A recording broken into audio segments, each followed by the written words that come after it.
하나님 말씀을 같이 보시겠습니다. 구약 성경 사무엘상 10장 9절에서 16절 말씀이 되겠습니다.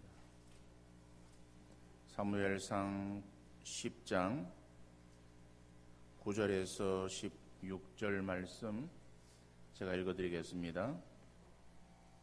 그가 사무엘에게서 떠나려고 몸을 돌이킬 때에 하나님이 새 마음을 주셨고 그날 그 징조도 다 응하니라. 그들이 산에 이를 때에 선지자의 무리가 그를 영접하고 하나님의 영이 사울에게 크게 임함으로 그가 그들 중에서 예언을 하니 전에 사울을 알던 모든 사람들이 사울이 선지자들과 함께 예언함을 보고 서로 이르되 기스의 아들에게 무슨 일이 일어났느냐, 사울도 선지자들 중에 있느냐 하고 그곳에 어떤 사람은 말하여 이르되 그들의 아버지가 누구냐 한지라. 그러므로 속담이 되어 이르되 사울도 선지자들 중에 있느냐 하더라. 사울이 예언하기를 마치고 산당으로 가니라. 사울의 숙부가 사울과 그의 사환에게 이르되 너희가 어디로 갔더냐. 사울이 이르되 암나귀들을 찾다가 찾지 못하므로 사무엘에게 갔었나이다 하니 사울의 숙부가 이르되 청하노니 사무엘이 너희에게 이른 말을 내게 말하라 하니라. 사울이 그의 숙부에게 말하되 그가 암나귀들을 찾았다고 우리에게 분명히 말하더이다 하고 사무엘이 말하던 나라의 일은 말하지 아니하니라. 아멘. 미국 시골의 한 통나무 집에 병약한 남자가 살고 있었습니다. 그 집 앞에 큰 바위가 하나 있었는데 그 바위 때문에 그 집 출입이 너무 힘들었어요. 그래서 그 남자는 하나님 앞에 그 바위를 치워달라고 기도를 했습니다. 그러던 어느 날 하나님께서 이제 그에게 나타나서 말씀하시는 거예요. 사랑하는 아들아, 집 앞에 바위를 매일 밀어라. 그때부터 이 남자는 희망을 가지고 매일 바위를 밀었어요. 8개월이라고 하는 시간이 지나갔습니다. 그리고 바위의 위치를 측량해 보았는데 바위가 단 한 1mm도 옮겨지지 않았어요. 그는 현관에 앉아서 지난 8개월의 그 수고가 헛수고였음을 생각하면서 마음속에 분함이 일어났습니다. 바로 그때 하나님이 찾아오셔서 말씀하십니다. 사랑하는 아들아, 왜 그렇게 슬퍼하니? 그가 말합니다. 하나님 말씀대로 지난 8개월 동안 희망을 품고 바위를 밀었는데 바위가 전혀 옮겨지지 않았습니다. 그때 하나님께서 말씀하시는 거예요. 가서 네 자신을 거울에 비춰보아라. 그는 거울 앞에 비춰지는 자기의 모습을 보아서 거울에 비친 자기의 모습은 병약한 남자가 아니라 근육질의 남자였습니다. 그리고 하나님께서 바위의 위치가 변하기를 바라신 것이 아니라 바로 자기 자신이 변화되어지기를 바라셨다라고 하는 사실을 그가 깨닫게 되어집니다. 우리는 주변 상황이 바뀌고 변하기를 위해서 기도할 때가 많이 있어요. 같이 살고 있는 배우자의 변화와 또한 주변 사람들의 변화, 또 상황이나 환경이 바뀌어지기를 부르짖어 기도하지만은 그런 기도에 하나님께 잘 응답하지 않으시는 것 같아요. 자, 그럴 때에 우리는 실망하죠. 하나님이 내 기도에 외면하시는가? 내 기도가 능력이 없어서 기도가 응답되지 않는가? 우리는 그렇게 생각할 수 있습니다. 그러나 하나님은 정작 관심을 가지고 보시는 것이 바로 기도하는 그 사람이고 기도하는 그 그 사람이 먼저 변화되어지기를 원하고 계시는 거예요. 오늘 말씀을 보면은 사울을 하나님께서 왕으로 택정하시죠. 그리고 사무엘로 하여금 사울에게 기름을 붓게 하십니다. 그리고 그 사울에게 세 가지 징조를 미리 예언하시고 그 징조가 이루어지면은 하나님께서 당신을 택하였다라고 하는 것을 확신하시기 바랍니다. 라고 이제 이야기를 합니다. 자, 오늘 이 구절 말씀을 보면은 그러한 세 가지 징조가 이루어졌다라고 말하는 거예요. 자, 그리고 오늘 말씀을 보니까는 이제 변화되어진 그러한 이 사울이 변화되어지는 그러한 그 모습으로 하나님의 일을 감당하고 있음을 볼 수가 있습니다. 하나님께서는 사울에게 일을 맡기실 때에 먼저 사울을 변화시키시고 변화되어진 그 사울을 통해서 하나님의 역사를 이루어 가시는 것을 알 수 있습니다. 자, 첫 번째로 사울에게 새 마음을 주셨습니다. 새 마음을 주셨습니다. 오늘 본문 9절 말씀 보니까는 그가 사무엘에게서 떠나려고 몸을 돌이킬 때에 하나님이 새 마음을 주셨고 그날 그 징조도 다 응하니라. 물론 오늘 9절 말씀 보면은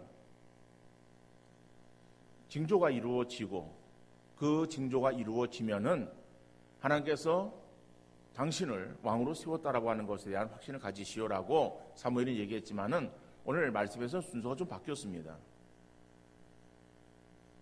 사무엘에게서 떠나려고 몸을 돌이킬 때에 이제 떠나려고 할 때에 아직 징조는 일어나지 않았습니다. 그러지만은 하나님께서 사울에게 새 마음을 주셨다라고 말씀하는 거예요.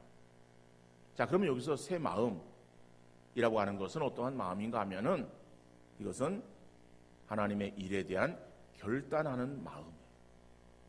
다시 말하면 하나님이 내게 맡기셨으면은 내가 그 일을 감당해야 되겠다라고 하나님의 뜻에 동의하며 그리고 그것을 하나님의 뜻 가운데 잘 이루어 가야 되겠다라고 그렇게 다짐하는 그러한 그 마음을 하나님께서 허락을 하셨다라고 말씀하는 거예요. 그것은 어떠한 징조가 응하는 것을 보아서 그런 것이 아니라 이미 사무엘에게 있어서 기름 부음이 주어졌고 그리고 또 사무엘이 사울에게 있어서의 이러이러한 징조가 당신에게 임할 것이다 라고 하는 그러한 것들을 통해서 하나님께서 나를 이스라엘의 왕으로 세우셨구나. 그렇단다면은 내가 하나님의 뜻 가운데에 성실하게 최선을 다해서 이 일을 감당해야 되겠다라고 하는 그러한 그 마음을 사울이 가졌다라고 하는 그러한 의미의 말씀이에요. 이 사울이 하나님께서 자기를 택하셨다라고 하는 그러한 그 사실에 대한 확신만 가지고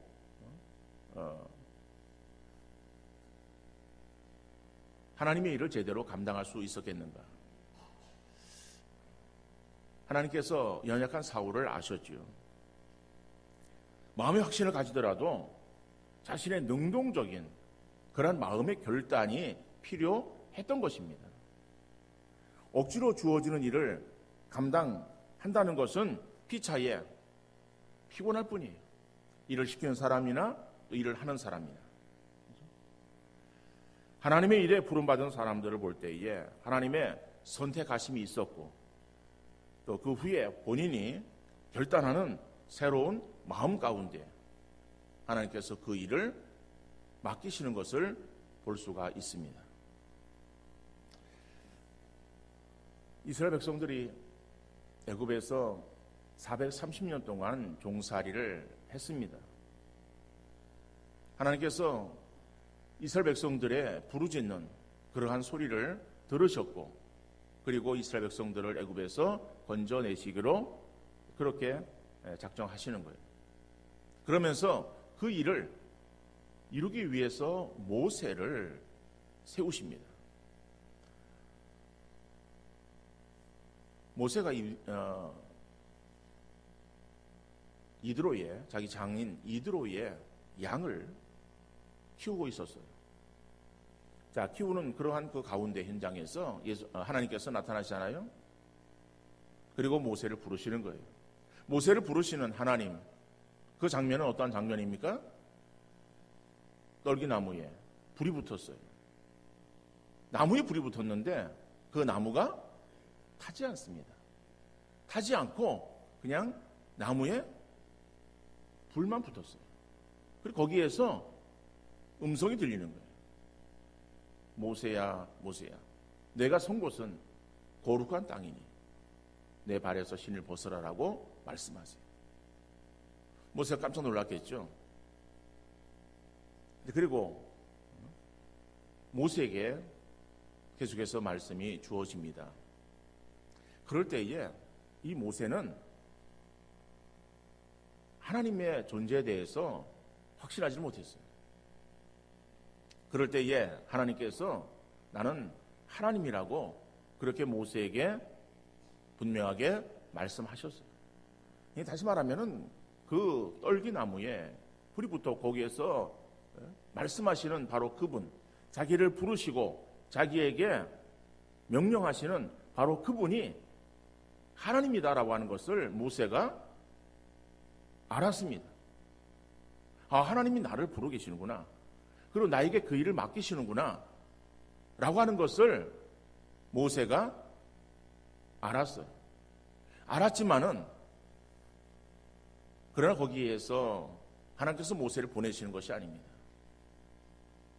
이 모세는 자기를 부르시는 이가 하나님이신임을 알았지만은 그러나 하나님의 그러한 이 명령, 너는 가서 내 백성 이스라엘을 애굽에서 건져내라 라고 하시는 그 하나님의 말씀, 명령에 대해서 순응할 수가 없었어요. 자기의 연약한 모습들이 계속해서 떠올랐을 거예요. 나 같은 그러한 연약한 자가 어떻게 내가 그 일을 감당할 수 있겠는가 아마 생각했었을 거예요. 그래서 계속해서 모세는 거부합니다. 하나님, 나는 못하겠습니다 라고 거부하는 그 모세를 향해서 하나님께서는 이적을 행하게 하시기도 하시는 거예요. 그러니까 모세가 그런 이적을 행하는 사람이 아닌데 모세에게 있어서 이적을 보여주시는 거죠. 내 손에 든 지팡이 땅에 던져라. 던지니까는 뱀이 되었어요. 뱀이 되었는데 그 꼬리를 잡으라. 위험한 그런 일이지만은 그러나 모세가 그 일을 시행했어요. 해보니까는 다시 지팡이가 되었어요. 손을 품에 넣어라. 손이 문득 열렸고 다시 빼니까는 다시 전과 같이 회복되었고, 이런 이적들을 통해서도 하나님이 너를 지금 부르고 계시다라고 하는 사실에 대해서 말씀하시는 거예요. 그럼에도 불구하고 이 모세는 내가 하나님의 일을 감당하겠습니다라고 결단하는 그러한 마음이 서질 않았어요. 계속해서 거부하지 않습니까? 거부하는 그러한 그 모세를 향해서 결국에는 하나님께서 화를 내시는 거예요.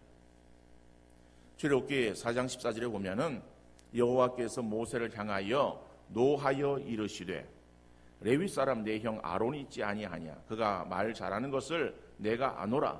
그가 너를 만나러 나오나니 그가 너를 볼 때에 그의 마음에 기쁨이 있을 것이라. 자기가 이런저런 이유를 대면서 못하겠다라고 하는 거예요. 말도 못한다라고 말할 때에, 그럴 때에 하나님께서 너에게 아론이 있지 않느냐라고 말씀하시는 거예요. 결국에는 그렇게 말씀하시는 하나님은 노를 바라셨다. 노하여 이르시되 화를 내시는 거예요. 역정을 내시는 거죠. 결국 하나님의 이러한 진노하심 가운데에 이 모세가 장인 이도로를 찾아가서 내 형제들에게 갈 터이니까는 나를 보내달라고 요청을 하는 것을 보게 되어집니다. 출애굽기 4장 18절입니다. 모세가 그의 장인 이드로에게로 돌아가서 그에게 이르되 내가 애굽에 있는 내 형제들에게로 돌아가서 그들이 아직 살아있는지 알아보려 하오니 나로 가게 하소서. 이드로가 모세에게 평안히 가라 하니라. 자, 하나님께서는 이 모세로 하여금 하나님의 그러한 이 말씀에 결단하고 그리고 그 명령을 이제 수행하고자 하는 그러한 그 어떤 새로운 마음을 갖게 하시는 거예요. 물론 출애굽기에서는 모세가 사울처럼 이렇게 새 마음을 가졌다라고 하는 그러한 직접적인 표현은 있지 않습니다만은, 그러나 하나님의 계속적인 권함 그리고 거부했을 때에 막 화를 내시면서 말씀하시는 그러한 하나님의 말씀에 결국 이 모세가 결단하는 그러한 그 마음의 자세가 있었을 것이고, 그러한 그 마음으로 인해서 장인 이드로의 집에 가서 장인에게 자기 하는 일 계속해서 못할 것이다, 나는 하나님께서 내게 맡기신 일이 있어서 그 일을 하러 내 이 집을 떠나야 되겠습니다라고 요청할 때에 이드로가 또 순순히 보내주는 것을 볼 수가 있습니다. 하나님은 우리를 하나님의 교회에 일꾼으로 세우셨고 그리고 하나님의 일을 맡기시는 거예요. 자, 그러면은 우리가 일을 맡아서 감당할 때에 그 일이 하나님께로부터 주어졌다라고 하는 그 사실, 이것을 우리가 확신해서 그리고 하나님의 일에 충성할 것을 우리가 결단하는 그러한 마음이 우리에게 있어야 되겠다라고 하는 거예요. 그러니까 주의 일을 감당하려고 할 때에 먼저 이러한 그 마음이 우리에게 필요한 것이죠. 하나님이 세우셨다라고 하는, 하나님 나를 불러주셨다라고 하는 그 하나님의 그러한 택하심에 대한 이 확신, 이것이 우리에게 먼저 필요할 것이고, 또 그러한 마음이 있을 때에 그러한 마음에 대해서 내가 하나님께 대해서 충성하겠습니다라고 결단하는 그러한 우리의 신앙의 자세가 되어야 할 것이다라고 하는 거예요. 이러한 마음이 되어지 아니하면은 나는 할 마음이 없었는데 하나님께서 나에게 억지로 맡기신 것이니까는 할 수 있는 형편이 되어지면은 일을 하고, 시간이 없거나 마음이 내키지 않으면은 하지 않겠다라고 하는 소극적인 그러한 그 마음을 가져서는 안 된다라고 하는 거예요. 우리에게 맡겨진 일에 대해서 충성하고자 하는 새로운 결단하는 그러한 그 마음의 자세가 필요하고, 또 그런 마음의 자세를 가지고 우리가 결단한 것에 대한 책임을 감당해야 될 줄로 믿습니다. 하나님 우리에게 또 책임 감당만 요구하는 것이 아니에요. 충성하는 사람들에게는 하나님이 예비하신 복으로 채워주시는 하나님이심을 우리가 믿고, 더욱더 맡겨진 일들에 최선을 다하고 충성하는 우리 모두가 되어질 수 있기를 간절히 바랍니다. 연약한 모습이지만은 나를 귀하게 여겨 하나님 나라 일꾼으로 세워주셨음을 확신하며 죽도록 충성해서 주님께 인정받고 칭찬받는 귀한 종들 다 되어질 수 있기를 간절히 바랍니다. 사울에게 있어서 일을 맡기실 때에, 사울이 그 일을 맡아 감당할 때에 첫 번째 그에게 새로운 마음, 그것은 결단하는 마음이에요. 자, 그런 마음으로 내가 이제 하나님의 일을 감당하겠습니다라고 그렇게 다짐하고 나가는 사울을 보게 되어집니다. 자, 그런데 그런 마음만 가지고서 일을 제대로 잘할 수 있겠는가? 하나님께 두 번째로 사울에게 성령 충만을 주시는 것을 볼 수가 있습니다. 오늘 보면 10절 말씀입니다. 그들이 산에 이를 때에 선지자의 무리가 그를 영접하고 하나님의 영이 사울에게 크게 임함으로 그가 그들 중에서 예언을 하니.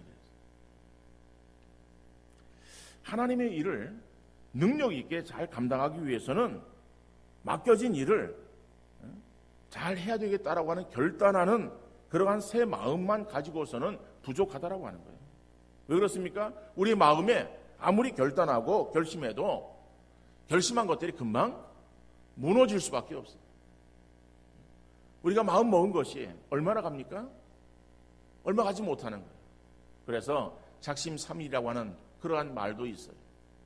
이렇듯이 우리 인간의 마음, 아무리 우리가 결단하고 결심을 굳힌다 할지라도 그 마음이 상황에 따라서, 형편에 따라서 쉽게 바뀌어질 수 있는 것입니다. 그래서 하나님의 일은 하나님의 능력으로 감당해야 되는 것이지 내 능력이나 내 지혜로 할 수 있는 것은 아닙니다. 우리가 아무리 강한 의지를 가지고 있는 사람이랄지라도 우리의 의지는 쉽게 꺾여질 수밖에 없어요.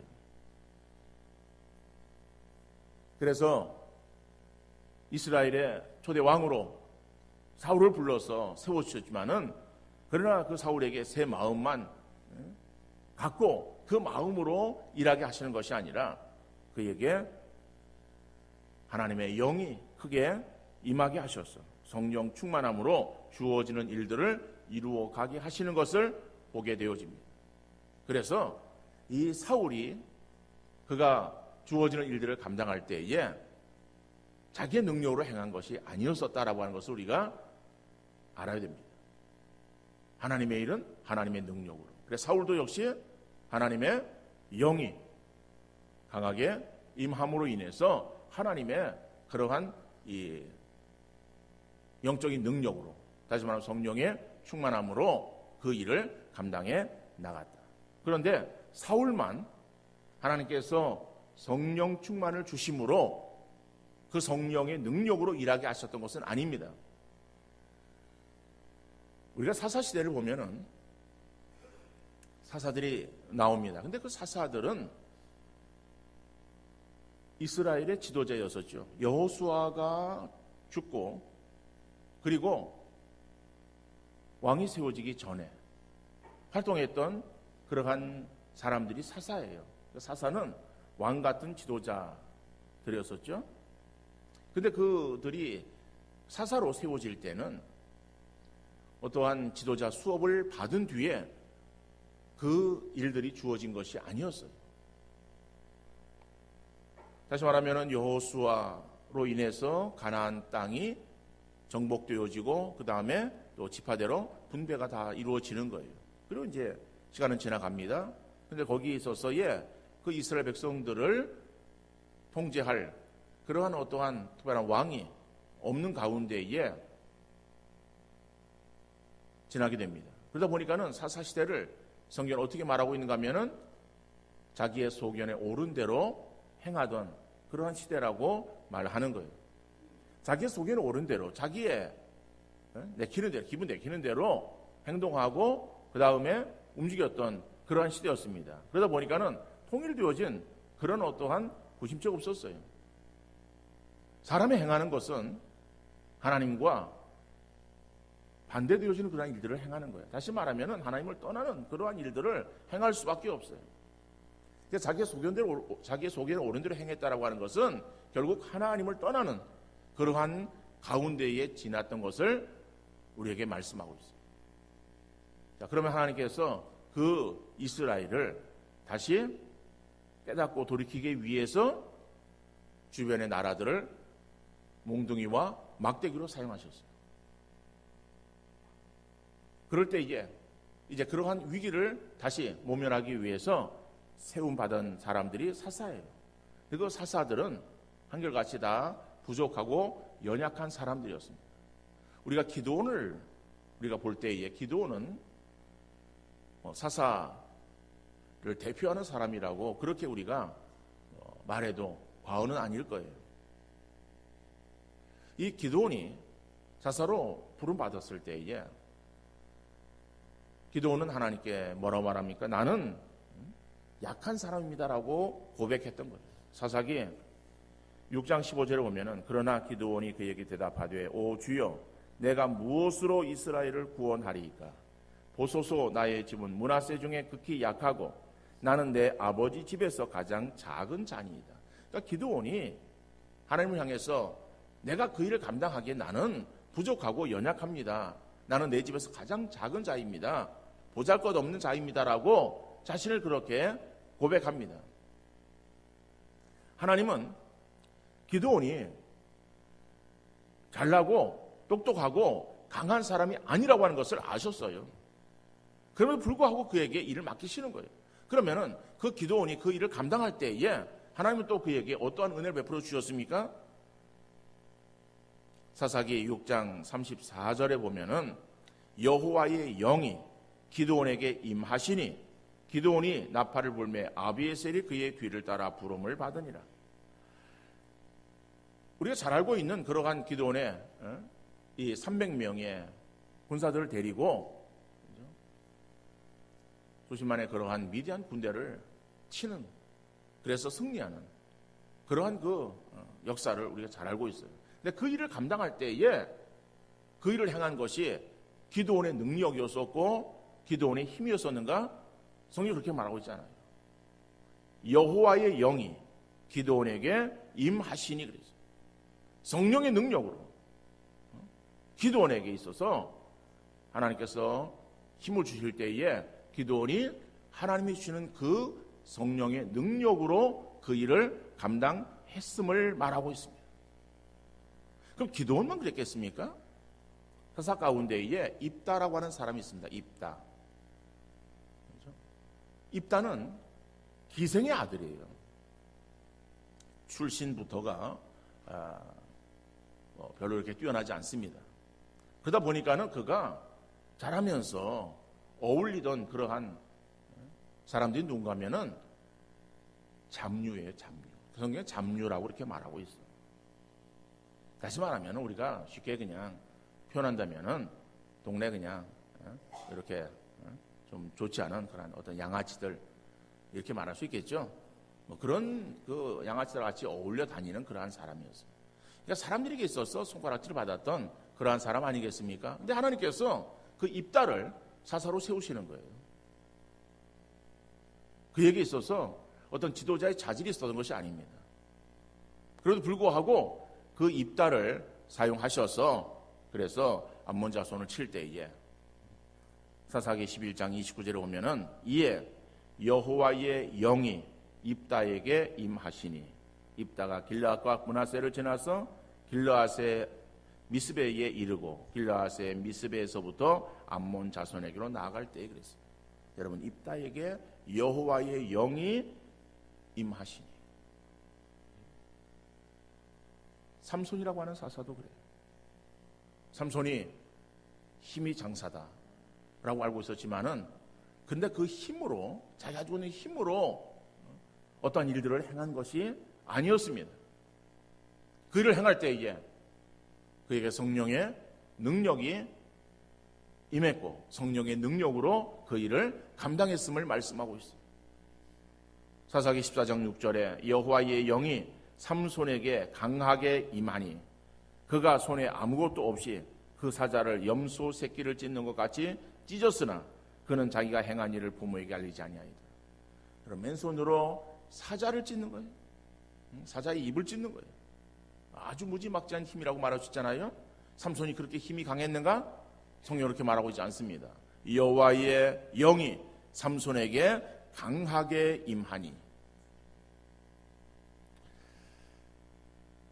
여러분, 사울이나 사사들에게만 이러한 일들이 필요하고 중요한 것이 아니라 오늘 저와 여러분들에게 있어서도 필요하고 아주 중요한 문제입니다. 우리를 하나님의 일꾼으로 불러 세워 주셨으면은 우리가 하나님 앞에 구해야 될 것은 성령 충만을 구하는 우리 모두가 되어질 수 있기를 간절히 바랍니다. 하나님의 일은 내 능력이나 내 힘으로 행하는 것이 아니에요. 하나님의 일은 하나님의 능력으로 행하는 것이고 하나님의 능력으로 감당하기 위해서는 성령의 충만함을 입어야 될 줄로 믿습니다. 그래서 우리는 성령 받기를 위해서 기도하는 것이 아니라 성령 충만을 위해서 기도하는 여러분들 되시기를 바랍니다.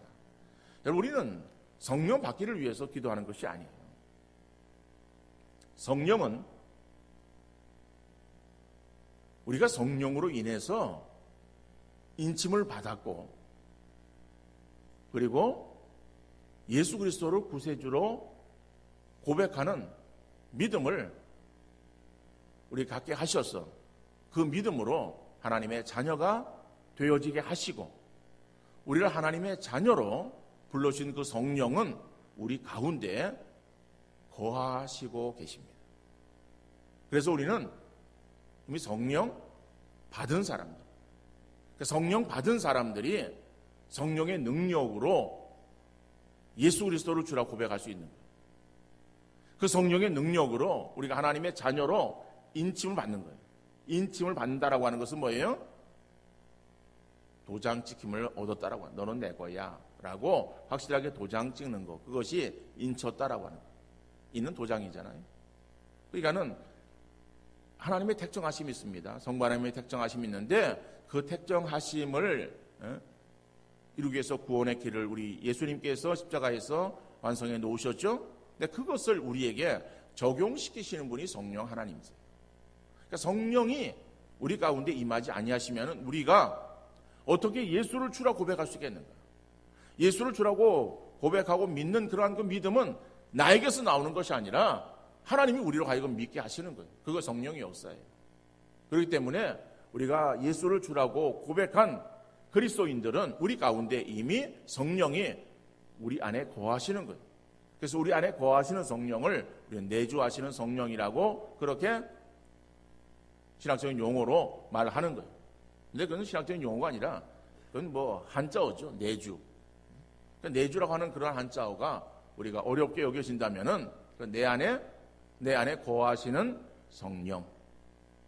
근데 그 성령은 우리에게 있어서 들락날락 하시는 분이 아니세요. 사람은 아주 간사해요. 그래서 자기 마음에 좀 들면은 가까이 하고, 자기 마음에 좀 들지 않으면은 그럼 멀리 하는 거예요. 근데 우리 성령 하나님은 그렇게 간사한 분이 아니에요. 부모가 자녀를 대할 때에 자녀가 부모에게 잘한다고 부모가 자녀를 가까이 하고, 자녀가 부모에게 대해서 잘 못한다고 부모가 자녀를 멀리하고, 그런 부모 있어요? 아무리 자녀가 부모에게 잘 못해서 또 좋지 않은 그런 일들을 행해서 미워도 부모는 자녀를 마음속에서 버리지 못하는 거죠. 왜요? 내 자식이, 그죠? 내 사랑이야. 어려우면 더 안타까워하고, 잘못하면 잘하기를 바라는 마음을 가지고 있지 자녀를 내치지 않습니다. 하나님 마음은 그보다 더 하세요. 그래서 우리 안에 거하시는 성령은 결코 우리를 떠나지 아니하십니다.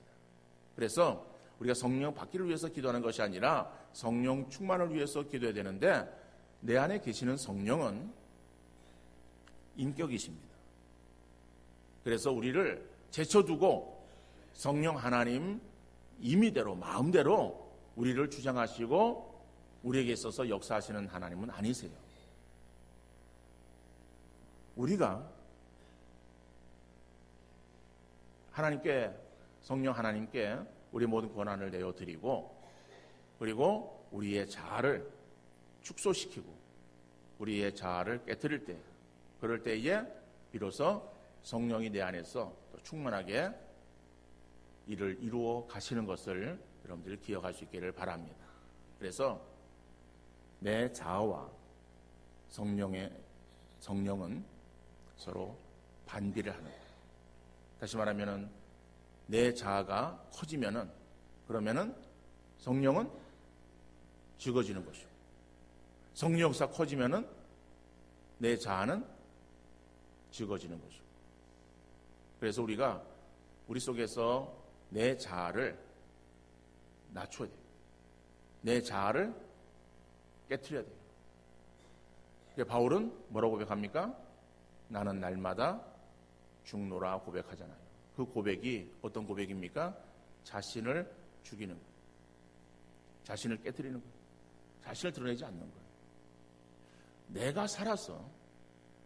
내가 살아있으면은요, 내 마음대로 하려고 해요. 내 마음대로 하는 것은 성령의 역사를 그르치는 거예요. 그렇기 때문에 우리가 우리 자신들을 낮추고 우리 자신을 완전히 죽이면은, 그러면은 비로소 내 안에서 성령의 충만하게 역사되어지는 거예요. 그러니까 그러기 위해서는 우리가 날마다 기도해야 되겠죠. 기도함으로 우리의 죄를 멀리하고 회개하고, 그리고 내 자아를 자꾸 죽이는 그러한 기도가 우리에게 있어야 되는 거예요. 그것은 우리 자아는 그냥 없어지는 것이 아니에요. 그냥 죽어지는 것이 아니에요. 자꾸 살아나요. 이미 우리가 예수 그리스도를 믿음으로 인해서 우리의 정과 욕심은 십자가에 못 박아 죽였지만은, 못 박아 죽인 우리의 이 정욕과 욕망 이런 것들은 자꾸 우리 속에서 계속해서 살아 올라오잖아요.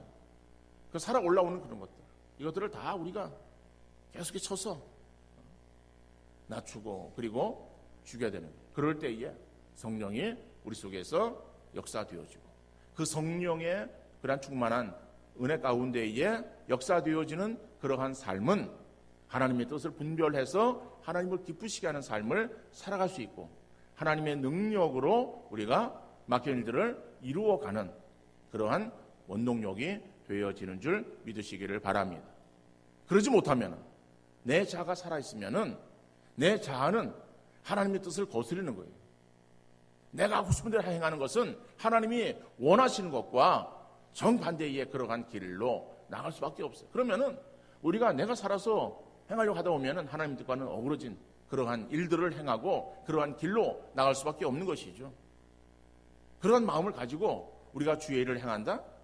우리가 흉내는 낼지라도 거기에 능력이 나타나지 아니하는 거예요. 아무런 역사가 일어나지 아니하는 거예요. 그래서 인간의 연약함을 아시는 하나님, 이 사울의 연약함을 아시는 하나님께서 사울에게 새 마음을 주시는 거예요.